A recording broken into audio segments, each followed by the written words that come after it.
ওকে, আসসালামু আলাইকুম। সো আজকে আমরা শুরু করব যে একেবারে কারেন্ট যে সকল টেকনোলজি গুলো সবচেয়ে বেশি ট্রেন্ডিং এ আছে সেই বিষয়গুলো নিয়ে আগের পর্বে আমরা বেশ অনেকগুলো জিনিস দেখেছি, ভার্চুয়াল রিয়েলিটি সহ আরো অনেক কিছু। সো যে সকল টেকনোলজি গুলো এখন সবচেয়ে বেশি হট টপিকস বা বাজওয়ার্ড আমরা বলতে পারি, সেই ধরনের টেকনোলজি গুলো নিয়ে আমরা আজ থেকে শুরু করব। সো ফার্স্ট আমাদের চলে আসছে আর্টিফিশিয়াল ইন্টেলিজেন্স। আর্টিফিশিয়াল ইন্টেলিজেন্স বিষয়টা আমরা বইতে পড়ে সরাসরি বোঝার থেকে যদি আমরা একটু শাব্দিক অর্থে দেখি, যে আর্টিফিশিয়াল মানে হচ্ছে আসলে কৃত্রিম, ইন্টেলিজেন্স মানে বুদ্ধিমত্তা। এক কথায় মেশিনকে এমন ভাবে বুদ্ধিমত্তা প্রয়োগ করা বা মেশিনকে এমন ভাবে কাজে লাগানো যেটা একজন হিউম্যানের যে ইন্টেলিজেন্স আছে বা বুদ্ধিমত্তা আছে সেটার কাছাকাছি কাজ করতে পারে। এখন কিভাবে পারে? যেমন আমাদেরকে যদি ছেড়ে দেওয়া হয় একটা রাস্তা পার হওয়ার জন্য, আমি ডানে বা বামে তাকাবো এবং রাস্তাটা ফাঁকা পেলে রাস্তাটা পার হবো, কিন্তু একটা রোবট কি পারবে? বা একটা মেশিনকে যদি আমি এই কাজটা করতে দিই, সে কি পারবে? হয়তো স্বাভাবিকভাবে পারবে না, কিন্তু যদি আমি তাকে কোনোভাবে শিখিয়ে দিই, কোনো একটা মডেল ব্যবহার করি মেশিন লার্নিং দিয়ে, বা আমরা মেশিন লার্নিং মডেল ব্যবহার করে তাকে মানে বোঝাই, তখন যে জিনিসটা তৈরি হবে সেখানে হচ্ছে মেশিন তার আগে কোনো একবার যদি তাকে আমি দেখিয়ে দিই যে বামে ফাঁকা এবং ডানে ফাঁকা হলে তুমি রাস্তাটা পার হও রোবট। সো রোবট দ্বিতীয়বার যখন পার হবে, সে আগের তার যে এক্সপিরিয়েন্স সেখান থেকে শিক্ষা নিয়ে পরবর্তীতে সেম সিচুয়েশন বা সেম পরিস্থিতিতে পড়লে যদি সে মানে বামে এবং ডানে তাকে রাস্তাটা পার হতে পারে। এই যে একটা অবস্থা বা মেশিনের ক্ষেত্রে বা মেশিন লার্নিং, তাকে আমি যে এক্সপিরিয়েন্সটা দিলাম একটা মডেল বা অ্যালগোরিদম ব্যবহার করে, সেটাই হচ্ছে আর্টিফিশিয়াল, সেটাও কিন্তু একটা আর্টিফিশিয়াল ইন্টেলিজেন্স। সো চিন্তা শক্তি বৃদ্ধি কিংবা বিশ্লেষণ ক্ষমতা মানুষের সহজাত, এটি যন্ত্রকে মানুষের মতো বুদ্ধিমত্তা দিয়ে সেটিকে চিন্তা করানো কিংবা বিশ্লেষণ করানোর ক্ষমতা দেওয়ার ধারণাটিকে সাধারণভাবে আর্টিফিশিয়াল ইন্টেলিজেন্স বা কৃত্রিম বুদ্ধিমত্তা বলা হয়। কিছুদিন আগে কৃত্রিম বুদ্ধিমত্তা বা আর্টিফিশিয়াল ইন্টেলিজেন্স ছিল দূর ভবিষ্যতের একটি কাল্পনিক বিষয়, কিন্তু অতি সম্প্রতি এটি দূরবর্তী ভবিষ্যতের বিষয়টি আমাদের দৈনন্দিন জীবনের অংশ হতে শুরু করেছে। তার প্রধান কারণ, পৃথিবীর মানুষ ডিজিটাল বিশ্বে এমনভাবে সম্পৃক্ত হয়েছে যে হঠাৎ করে অচিন্তনীয় পরিমাণ ডেটা সৃষ্টি হয়েছে এবং সেই ডেটাকে প্রক্রিয়া করার জন্য ক্ষমতাশীল কম্পিউটার আমাদের হাতে চলে আছে। এক কথায় আমরা এখানে সুপার কম্পিউটারের কথা বলছি, যে অলরেডি কিছু কিছু কোম্পানি ব্যবহার করছে। এবং আরো কিছু বিষয় চলে আসে আর্টিফিশিয়াল ইন্টেলিজেন্স বললে, যেমন 2023 সালে সবচেয়ে আলোচিত যে আর্টিফিশিয়াল ইন্টেলিজেন্সের নাম, সেটা হচ্ছে চ্যাট জিটিপি।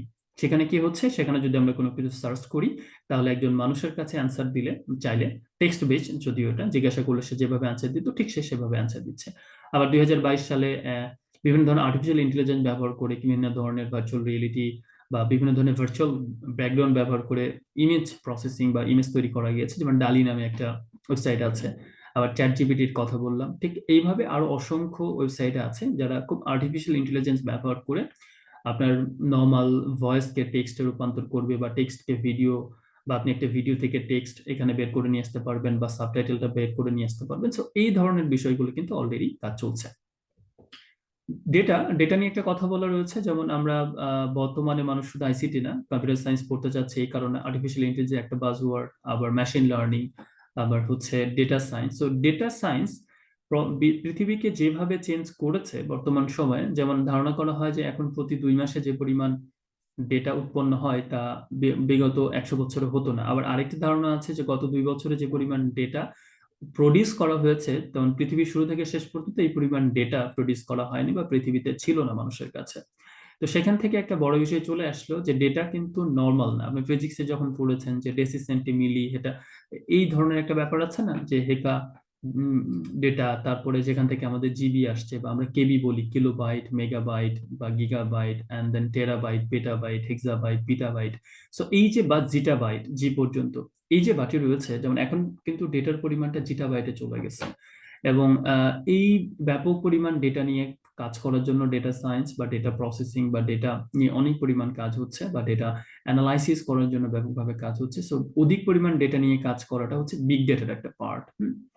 সো এই ডেটা বা তথ্যকে প্রক্রিয়া করার জন্য অনেক সময় সাধারণ কম্পিউটার প্রোগ্রাম যথেষ্ট নয়, এমন অ্যালগোরিদম বা পদ্ধতি প্রয়োজন যার মাধ্যমে কম্পিউটার চিন্তা করে কোনো সমাধান বের করতে পারে এবং পরবর্তীতে পরিস্থিতির সাথে খাপ খাইয়ে নিতে পারে, ঠিক যেমনটা মানুষ বা অন্য বুদ্ধিমান প্রাণী করে থাকে।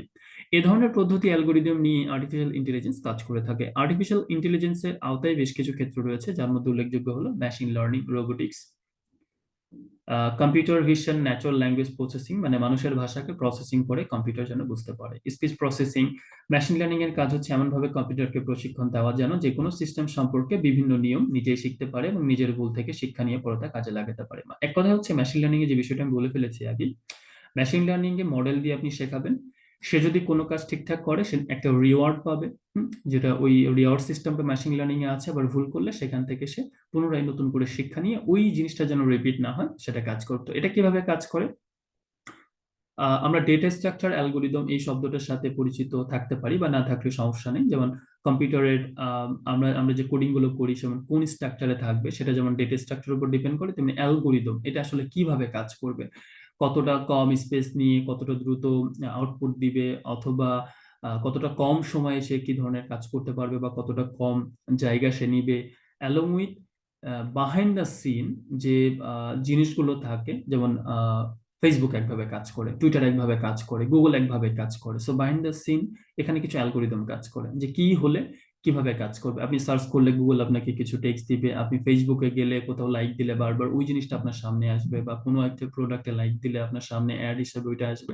সো এখানে কিছু অ্যালগোরিদম ব্যবহার করা, অ্যালগোরিদম ইজ নাথিং বাট কিছু ম্যাথমেটিক্যাল ব্যাপার আছে, স্টেপ বাই স্টেপ যেভাবে গেলে কাজ করবে। এটা প্রত্যেকটা কোম্পানি নিজেদের মতো ব্যবহার করে যেন ব্যবহারকারীদের কাছে ওইভাবে ব্যবহারকারী মানে তাদের তাদের যে স্বভাব সেটা তারা অ্যালগোরিদম দিয়ে বুঝতে পারে। সো এর পেছনে আরো অনেক কাজ আছে। যেমন এক্ষেত্রে গুগল ফেসবুক পিক্সেল বলে একটা তাদের সফটওয়্যার আছে যেটার মাধ্যমে ওরা তাদের অ্যালগোরিদম করে মানুষের ইউজারদের কর্মকাণ্ড বা অ্যাক্টিভিটি গুলোকে ডিটেক্ট করে প্রতিনিয়ত। সো বাম দিকের ছবিটা যদি আমরা দেখি, যে এখানে আর্টিফিশিয়াল ইন্টেলিজেন্সটা হচ্ছে একটা বড় টার্ম এবং তার সাবসেট হিসেবে কাজ করে হচ্ছে মেশিন লার্নিং, হচ্ছে ন্যাচারাল ল্যাঙ্গুয়েজ প্রসেসিং বা এনএলপি যেটা আমরা বলছি, বা স্পিচ রোবোটিক্স বা ভিশন।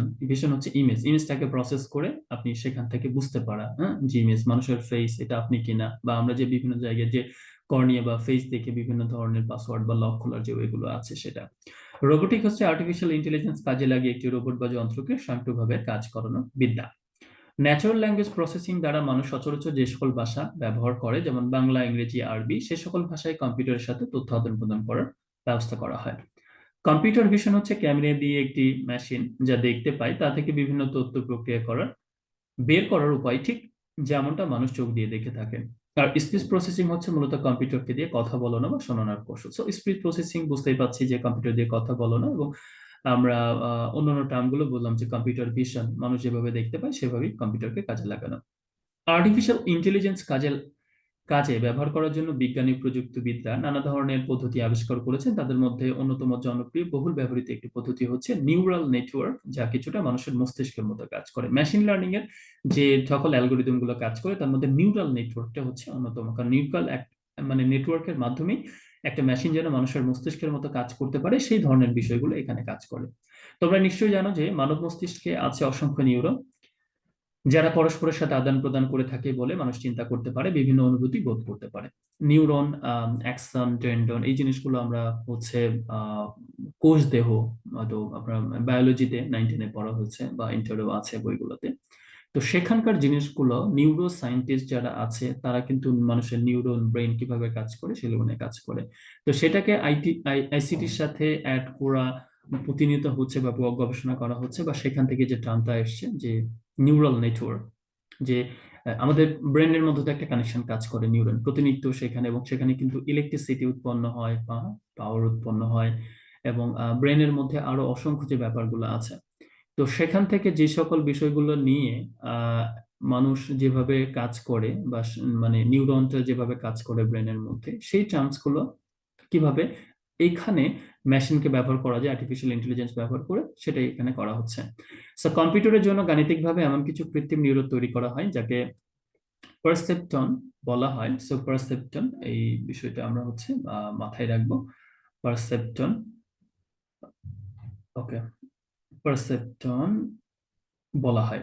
ওকে, এই কৃত্রিম নিউরনগুলোকে বিভিন্ন স্তরে সাজিয়ে এদেরকে এই কৃত্রিম নিউরনগুলোকে বিভিন্ন স্তরে সাজিয়ে এদেরকে যোগাযোগ স্থাপন করে নেটওয়ার্ক তৈরি করা হয়, তাকে নিউরাল নেটওয়ার্ক বলে। So, এক কথায় হচ্ছে আমরা এখান থেকে যে টার্মটা বুঝতে পারলাম সেটা হচ্ছে কম্পিউটারের জন্য গাণিতিকভাবে এমন কিছু কৃত্রিম মানে নিউরন তৈরি করা হচ্ছে ব্রেনের মতো, সেটার নাম হচ্ছে পারসেপ্টর। সো পারসেপ্ট থেকে যে নিউট্রন মানে নিউরন ব্যবহার করা হচ্ছে, এই কৃত্রিম নিউরনগুলো বিভিন্ন স্তরে সাজিয়ে এদেরকে যোগাযোগ স্থাপন করে নেটওয়ার্ক তৈরি করা হয়, তাকে হচ্ছে নিউরাল নেটওয়ার্ক। সো সরাসরি নিউটনের সাথে নেটওয়ার্কের যে ব্যাপারটা, নিউরাল নেটওয়ার্কের কাজ হচ্ছে কিছু ইনপুট থেকে একটি নির্দিষ্ট আউটপুট কিভাবে পাওয়া যেতে পারে তেমন একটি ফাংশন শেখা।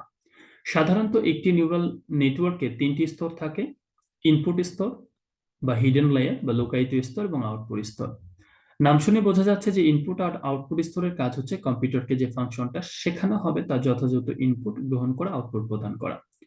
এক কথায় হচ্ছে যে আপনি একটা ইনপুট দিবেন, সেই অনুযায়ী আউটপুট কম্পিউটার আপনাকে দিবে এবং মধ্যখানে কিছু হিডেন লেয়ার থাকবে, তারা প্রসেসিং এর কাজটা করবে। এবার যে কোনো ইনপুটের জন্য সঠিক আউটপুটটা পেতে হলে লুকায়িত স্তরের মানগুলো কিভাবে পরিবর্তন হবে সেটা ঠিক করার জন্য একটা প্রক্রিয়া ব্যবহার করা হয়, অর্থাৎ কিছু মডেল ব্যবহার করা হয়। নিউরাল নেটওয়ার্কে অনেক ধরনের ইনপুট দিয়ে প্রশিক্ষণ দিতে থাকলে সে ধীরে ধীরে লুকায়িত স্তরে সঠিক মানগুলো শিখে যায়, যা ব্যবহার করে পরবর্তীতে তাকে নতুন কোনো ইনপুট দিলেও সে তার সঠিক আউটপুট দিতে পারে। আপনি একবার যখন শিখিয়ে দিবেন যে কিভাবে ইনপুট দিতে হবে, কিছু প্রসেসিং হবে, আউটপুট দিবে এবং আউটপুটটা যদি আপনার মন মতো হয়, তো ওখান থেকে সে শিখতে পারবে যে একই ধরনের জিনিস যদি বারবার তার কাছে আসে, হয়তো আপনি একজন মানুষের ফেস ডিটেক্ট করতে মেশিনকে শেখালেন, ঠিক একই পদ্ধতিতে সে অন্যের ফেসটা ডিটেক্ট করে বলতে পারবে যে এখানে কি ভেরিয়েশন আছে এবং এই ব্যক্তি আগে কখনো এখানে এসেছিল কিনা। তো এই ধরনের যে ব্যাপারগুলো, সেটা ঠিক করার জন্য প্রক্রিয়া ব্যবহার করা হয়। নিউরাল নেটওয়ার্কে অনেক ধরনের ইনপুট দিয়ে প্রশিক্ষণ দিতে থাকলে সে ধীরে ধীরে লোকায়ত স্তরগুলো সঠিক মানগুলো শিখে যায়, যেটা আমরা অলরেডি বললাম, যে ব্যবহার করে পরবর্তীতে তাকে নতুন কোনো ইনপুট দিলেও সে তার জন্য সঠিক আউটপুট দিতে পারবে। যত বেশি ডেটা দিয়ে প্রশিক্ষণ কোন দেওয়া হবে নিউরাল নেটওয়ার্কই তত ভালো কাজ করবে। এখানে আসলে মেন যে জিনিসটা দরকার সেটা হচ্ছে ডেটা। লোকাল স্তরের সংখ্যা একটা না রেখে অনেকগুলো স্তর ব্যবহার করলে বেশ জটিল ফাংশন শেখা সম্ভব। এই প্রক্রিয়াকে বলা হচ্ছে ডিপ লার্নিং। ডিপ লার্নিংটা হচ্ছে সে ডিপলি জিনিসটাকে শিখবে, যদি সহজভাবে বলি। হ্যাঁ, তার মানে আমাদের যে হিডেন লেয়ারটা থাকছে সেটা একটা না রেখে আমি অনেকগুলো লেয়ার তাকে ভিতরে ব্যবহার করছি এবং সেখান থেকে সে একটা এক্সপিরিয়েন্স পাচ্ছে যেটা পরবর্তী স্টেপ কাজে লাগাবে। সো সেটাই বলছি আমরা ডিপ লার্নিং। ডিপ লার্নিং এর সাহায্যে ইদানিং কম্পিউটার দ্বারা বেশ কিছু কঠিন সব সমস্যার সমাধান হচ্ছে, যা আজ থেকে 10-12 বছর আগেও ভাবা যেত। যা কৃত্রিম বুদ্ধিমত্তা প্রয়োগের ক্ষেত্রে প্রধানত C, C plus plus, Java, MATLAB, Python, শার্লু, প্রোলগ, লিপস, ক্রিপস আর ইত্যাদি ল্যাঙ্গুয়েজ ব্যবহার করা হচ্ছে। সো স্ট্যাটিস্টিক বা এই ধরনের কাজে আর এর ব্যবহারটা অনেক বেশি, আমরা রিসার্চের ক্ষেত্রে এমবেডেড সিস্টেম এটা ব্যবহার করা হচ্ছে এবং পাইথনের ব্যবহারটা সবচেয়ে বেশি ব্যবহার করা হয় এক্ষেত্রে, বা কিছু কিছু প্রয়োগে আমরা ম্যাটল্যাবের ব্যাপারটাও দেখি। কার্যকারিতা প্রয়োজনীয়তার ভিত্তিতে ডেভেলপগণ তাদের পছন্দসই প্রোগ্রাম ব্যবহার করেন। এখানে প্রোগ্রামিং ল্যাঙ্গুয়েজ গুলো ডিপেন্ড করে যে আপনি যেটা যে ক্ষেত্রে সবচেয়ে বেশি পারদর্শী বা যে উদ্দেশ্যে তৈরি করা, সেই জায়গাতে আপনি সেই জিনিসটা ব্যবহার করবেন। এটাই হচ্ছে এখানকার এতগুলো। সো এতগুলো প্রোগ্রামিং ল্যাঙ্গুয়েজ দেখে ভাবার কিছু নাই যেখানে কেন সব আলাদা আলাদা জিনিস ব্যবহার করতে হবে, কারণ সব প্রোগ্রামিং সবকিছুতে, যেমন data science, machine learning, artificial intelligence Python based, then statistical ব্যাপার চলে আসলে আমার আর চলে আসে, রাইট? আমি অন্য কিছু ব্যাপার সিকিউরিটি থেকে শুরু করে আরো অনেক ধরনের ওয়েব ডেভেলপমেন্টও ডিপেন্ড করে, বা অ্যাপ্লিকেশন ডেভেলপমেন্ট বা এমবেডেড সিস্টেমে সি, সি প্লাস প্লাস গুলো ব্যবহার করা হচ্ছে, এগুলোই। সো আর্টিফিশিয়াল ইন্টেলিজেন্সের সবচেয়ে সফল ক্ষেত্র হিসেবে মেশিন লার্নিং এর কথা বলা হয়। মেশিন লার্নিং কে মোটা দাগে 3 ভাগে ভাগ করা হয়। সো আর্টিফিশিয়াল ইন্টেলিজেন্সের বিশাল একটা সেক্টর রয়েছে, এরিয়া রয়েছে। তো তার মধ্যে মেশিন লার্নিং হচ্ছে সবচেয়ে বেশি জনপ্রিয়তা পেয়েছে এর মধ্যে, এবং মেশিন লার্নিং কে 3 ভাগে ভাগ করা হয়েছে। একটা হচ্ছে সুপারভাইজড, একটা হচ্ছে আনসুপারভাইজড এবং আরেকটা হচ্ছে reinforcement learning. So supervised learning এর ক্ষেত্রে কি বলছে, যেমন এটা আমরা দেখতে পাচ্ছি এখানে ইনপুট, আউটপুট, লোকায়িত স্তর, বিভিন্ন ধরনের এখানে লেয়ার থাকে, লেয়ার। ইনপুট দেওয়া হচ্ছে এখানে দেখা যাচ্ছে 2টা এবং সে নিজে একটা লেয়ার প্রসেসিং এ কাজ করছে, আউটপুট হিসেবে একটা জিনিস পেতে পাচ্ছি। সো এটা হচ্ছে নর্মালি কি হয়, আপনি একটা রোবটকে দিয়ে যদি ধরুন রান্না শেখাচ্ছেন, এটা মশলা এবং এটা হচ্ছে আপনার সবজি, তাহলে এই জিনিসগুলোকে সে প্রথমে বিভিন্ন ভাবে ধরেন মিক্স করলো, 3 ভাবে মিক্স করে রাখলো বা 4 ভাবে, পরবর্তীতে আপনাকে আলটিমেটলি একটা কারি বা তরকারি হিসেবে সে আউটপুট দিবে। সো মেশিনকে কোনো কিছু শেখানোর জন্য অনেকগুলো উদাহরণ দেওয়া হয়, যা থেকে তথ্য আহরণ করে সে শিখে যায় এবং তাকে কি করতে হবে। যেমন ধরো আমরা কম্পিউটারকে শেখাতে চাই কেমন করে কুকুর আর বিড়াল চিনতে হয়, সেক্ষেত্রে তাকে অনেকগুলো কুকুর আর বিড়ালের ছবি দেখিয়ে বলা হবে কোনগুলো কুকুর কোনগুলো বিড়াল। কম্পিউটার তখন কোনো অ্যালগোরিদম ব্যবহার করে শিখে ফেলবে কোন কোন বৈশিষ্ট্যর দিক থেকে দুটি প্রাণীকে আলাদা করা যায়। এরপর নতুন কোনো ছবি দেখালে নিজেই শনাক্ত করতে পারবে যে এটা কুকুর নাকি বিড়াল। অন্যদিকে আনসুপারভাইজড লার্নিং এর ব্যাপারটা হচ্ছে কি, এটা তো সুপারভাইজড, তাকে আমরা ট্রেনিং দিচ্ছি, ডেটা দিচ্ছি, ফিক্স দিচ্ছি। আনসুপারভাইজ কম্পিউটারকে নির্দিষ্ট কোনো কিছু বলে দেওয়া হয় না, অনেকগুলো ডেটা বিশ্লেষণ করে সে বুঝতে পারবে ডেটাগুলো পরস্পরের সাথে মিল না অমিল। হ্যাঁ, সে নিজেই আসলে ডেটা থেকে শেখার চেষ্টা করবে, যেটা আনসুপারভাইজ। সুপারভাইজ মানে আমি সুপারভাইজ করি, তার আন্ডারে গাইড করছি, সুপারভাইজ বলতে যেটা বোঝায় আর কি। যেমন ধরো কম্পিউটারকে অনেকগুলো প্রাণীর ছবি দিয়ে আমরা যদি কোনোটারই নাম না বলে দিই, তাও সে বুঝতে পারবে যে কুকুর আর নেকড়ের অনেকটা একই রকম। আবার এরা বানর ও শিম্পাঞ্জির থেকে ভিন্ন। রিইনফোর্সমেন্ট লার্নিং এর ক্ষেত্রে কম্পিউটারকে আলাদাভাবে কিছু শেখানো হয় না, নিজের মতো করেই কাজ করতে হয়। এখানে একটা ডেটা এবং ডেটার মানে ব্যাপার থাকে, কিন্তু রিইনফোর্সমেন্টে ওই ডেটার ব্যাপারটা থাকে না। হ্যাঁ, নিজে নিজেই তাকে শিখতে হয়। কাজ শেখে তাকে শুধু বলা হয় কাজটা কতটুকু ঠিক হয়েছে বা ভুল হয়েছে, যাতে কম্পিউটার এর পরের বার তার আচরণ ও সিদ্ধান্ত পরিবর্তন করতে পারে।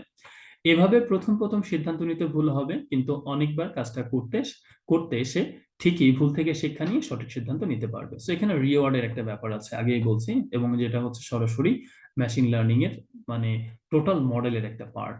একটা ডেটা পাবে, প্রসেসিং পাবে, সেখান থেকে শিখলে ঠিক করলে রিওয়ার্ড পাবে, না করলে আবার নতুন করে ওটা ব্যাক এসে সে নতুন করে অ্যালগোরিদমটাকে কাজে লাগাবে। এখানে অনেকগুলো ধাপ আছে, প্রায় 7টার মতো ধাপ আছে, যেগুলো মেশিন লার্নিং এর ক্ষেত্রে ব্যবহার করা হয়। একটু খেয়াল করে দেখো, এই 3 ধরনের মেশিন লার্নিং কিন্তু মানুষ যেভাবে তার পরিবেশ থেকে শেখে অনেকটা সেভাবেই কাজ করে। আমরা আমাদের জীবদ্দশাতে আর্টিফিশিয়াল ইন্টেলিজেন্স কিছু সফল প্রয়োগ দেখতে পাবো, তার একটি হচ্ছে ড্রাইভারবিহীন স্বয়ংক্রিয় গাড়ি। সো অলরেডি গুগলের আছে, আবার অলরেডি টেসলা, জানি স্পেস এক্স, বা আমরা এলন মাস্কের নাম শুনেছি। ব্যাপকভাবে তারা ড্রাইভারবিহীন বা স্বয়ংক্রিয় গাড়ি তৈরি করার চেষ্টা করছে। আবহাওয়ার সফল ভবিষ্যৎবাণী আমরা ইতিমধ্যেই দেখতে শুরু করেছি। এছাড়াও বর্তমান বিশ্বে কম্পিউটার প্রযুক্তি নির্ভর এমন কোনো ক্ষেত্র খুঁজে পাওয়া যাবে না যেখানে কৃত্রিম বুদ্ধিমত্তার ব্যবহারিক প্রয়োগ নেই। যেমন চিকিৎসাবিদ্যা, automobile, finance, surveillance, social media, entertainment, শিক্ষা, স্পেস এক্সপ্লোরেশন, গেমিং, রোবোটিক্স, কৃষি, ই কমার্স সহ স্টক মার্কেটে শেয়ার লেনদেন, আইনি সম্ভাব্য সমস্যার সম্ভাব্য সঠিক সমাধান, বিমান চালানো, যুদ্ধক্ষেত্র পরিচালনা ইত্যাদি ক্ষেত্রে এর ব্যাপক ব্যবহার হচ্ছে। যেমন গিটহাব বলে একটা কোড রিপোজিটরি টার্ম আছে, সেখানে গিটহাব কো পাইলট সরাসরি আর্টিফিশিয়াল ইন্টেলিজেন্স ব্যবহার করে ডেভেলপারদের বিভিন্ন ধরনের কোডের সাজেশন দিচ্ছে। আবার কোড স্পেস একটা টার্ম রয়েছে, চ্যাট জিপির কথা অলরেডি আমরা বললাম। আর্টিফিশিয়াল ইন্টেলিজেন্সের প্রয়োগ ইতিমধ্যে মানে শুরু হয়ে গিয়েছে, এবং এটার প্রয়োগ আপনারা ফেসবুকে, গুগলের ডিপ মাইন্ড অলরেডি কাজ শুরু করেছে। আমরা 2023 সালের মধ্যে ব্যাপকভাবে দেখতে পাবো তার কার্যক্রম। Microsoft already chat GPT Accord করেছে, তো তারা তাদের সকল ধরনের সফটওয়্যার গুলোতে চ্যাট জিপিটির ইন্টিগ্রেশন করতে যাচ্ছে। সো এখান থেকে আমরা মোটামুটি বুঝতে পারি যে আর্টিফিশিয়াল ইন্টেলিজেন্সটা হচ্ছে ভবিষ্যৎ, যার সাথে মেশিন লার্নিং, ডেটা সায়েন্স ব্যাপকভাবে যুক্ত, এবং আমাদের দৈনন্দিন জীবনে অনেক কাজ করে। এখানে অনেকগুলো টার্ম চলে আসে, তাহলে কি মানুষের চাকরি খেয়ে ফেলবে কিনা, নতুনরা চাকরি কোথা থেকে পাবে যারা এগুলো জানে না।